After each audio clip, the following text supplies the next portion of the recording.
Lock & Cal is sharing a safety guide. A seat belt that looks new can still be unsafe. Because modern restraint protection comes from a network. Webbing, retractor mechanics, pretensioners, sensors, and the SRS controller. So first, what does rewebbing change? Usually the visible fabric, not the hidden hardware behind the trim. Inside the pillar is an inertia lock retractor, designed to clamp the spool during sudden deceleration and manage belt payout. Many vehicles also use a pyrotechnic pretensioner that tightens the belt instantly when the SRS system decides. And that decision depends on sensors and communication, all validated as an integrated assembly under safety compliance intent. Cosmetic damage matters too. Frays, cuts, melting, or chemical exposure can weaken fibers in ways you can't trust.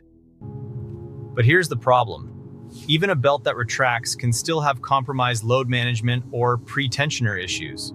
A safety grade check starts with basics: latch engagement, release behavior, anchor integrity, and predictable locking under a sharp pull. Then professionals escalate to an SRS-capable scan, because the belt system and airbag system share the same network. Instead of trusting a dashboard light alone, you check for active faults and hidden history stored in modules.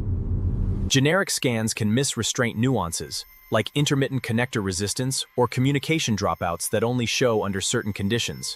When restraint work is involved, depowering procedures matter, because some components store energy, and some include pyrotechnic charges. After collision energy, best practice often shifts to replacing the affected belt assembly, since many parts are integrated. Because crashes can also leave stored event data, and the SRS controller may disable functions until it's properly handled. Related parts matter too, like the clock spring that carries airbag and steering signals through a constantly rotating wheel. Myth: it's just fabric. Reality: cosmetic results don't confirm system readiness, communication health, or safety performance. Practical rule: replacement becomes non-negotiable with collision involvement, warning indicators, stored SRS faults, or any mechanical anomaly. Bottom line: decide by verified system health. Inspect, diagnose, then validate the full network is fault-free, not just attractive. Thanks for watching. Subscribe to Lock & Cal for more content like this.